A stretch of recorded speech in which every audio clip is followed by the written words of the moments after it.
I think the country is, I don't know if reeling is the right word, but I think, you know, just as we've seen the inability for our leaders to do fuck all when it comes to protecting the right to choose and protecting abortion rights, we've seen the inability for people in leadership to do anything about white supremacist terrorism, domestic terrorism, extremism, however you want to call it. You know, I don't want to get into semantics about whether we do or don't call these things terrorism.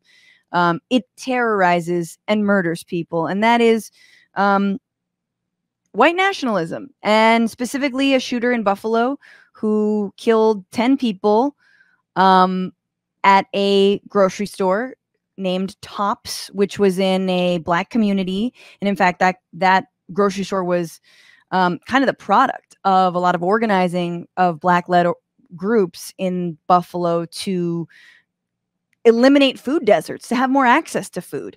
People who were killed included 70-year-olds, nearly 80-year-olds who regularly shopped for food pantries that they ran every single week. I believe her name was Pearlie, which is just a great name. And that's who was murdered by this 18-year-old, not insane person, 18-year-old internet radicalized racist. And I like, once again, you know, you can point your fingers at gun control, but we know we cannot get that. He passed a background check to get his assault weapon. He got his assault weapon. He then modified the assault weapon to make sure it could be shootier, and that was all legal, all totally fine. So I'm not even going to ask of my country to have any fucking gun control, because we're not going to get it. But of course he had a manifesto. He had a manifesto which named all the familiar tropes: the anti-Semitic, the racist, the anti-immigrant tropes, things like the Great Replacement theory, which we've heard parroted by Tucker Carlson in the most cynical, dishonest way. Like, oh, I'm going to get called a racist if I say that Jews are bringing immigrants to replace Republican voters.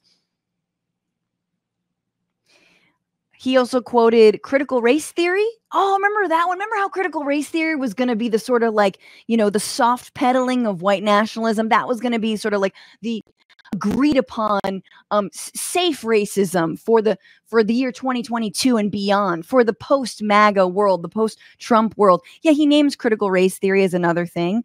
Mind you, the people that he targeted, again, were Black. And yet my question is, where's the accountability from any of the politicians and the pundits that have been parroting these kinds of talking points?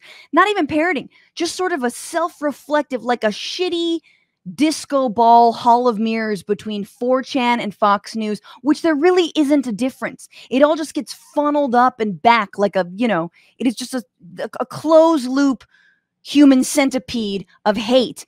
And when does it stop? When do we cut it off? When do we actually slay this thing? When can we ever get accountability? And so that's where my mind is at. As someone who works in media, has worked in media, my mind is always in, actually, we need regulation when it comes to what you can and what you cannot say. And when you're putting people in the fucking crosshairs by your rhetoric, when does it come home to roost? On you, because it's already coming home to roost on Black and brown people and immigrants and women. So anyway, people freak out. The right love to talk about, oh, freedom of speech, this and that. In fact, that's how our fairness doctrine of the FCC got struck down finally under Reagan, was because, you know, there was fear that it would create this chilling effect, because you couldn't, if you had to cover issues fairly, if the government dictates which issues are important and which ones aren't, maybe we would know that COVID was real. We would talk more about climate change. We'd have to give people a platform who are being attacked by mainstream news. And I'm not saying the fairness doctrine would solve all of our problems. I think we need stronger anti-hate laws. What I'm saying is, yeah, we do need to restrict a certain amount of freedom of speech. And no, I'm not coming for randos on Twitter. We're talking about speech not being equal. I love how we're all like, the left and the right have this like bizarre sort of melding when it comes to freedom of speech in the First Amendment, where you think we're all in a fucking libertarian petri dish. Like, I have the same voice as Tucker Carlson. Are you fucking kidding me? So of course we should be holding people who have a bigger platform to a higher standard, right?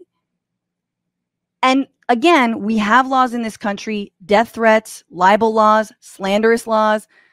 We're in like week 19 of a trial between two celebrities about like who was more abusive to whom. Like, that shit's happening. Like, when are we dragging Tucker Carlson and all these other white nationalists on Fox News in front of courts like this? Anyway, fuck, man, I'll settle for a Surgeon's General warning before any kind of programming. Some kind of delineation. What's opinion? What's fact? Let's talk about it. But anyway, that's where my mind is at, and my heart goes out to Buffalo. My heart goes out to the families and the community members, and I hope we can all support them. There's a lot of community organizations. There are food banks that are taking donations, and pantries that are taking donations. But also, really, what we can do is pass gun control and pass any kind of fucking anti-hate speech legislation, so we can rein in this bullshit. And 18-year-olds are not fed a toxic sludge of misinformation. What's going on, Frantifa? If you haven't already, subscribe to this channel right now. Hit that button. And also, you can become a patron and support the show every single week. Get access to bonus episodes and exclusive merchandise. Patreon.com/bitchuation room. Do it.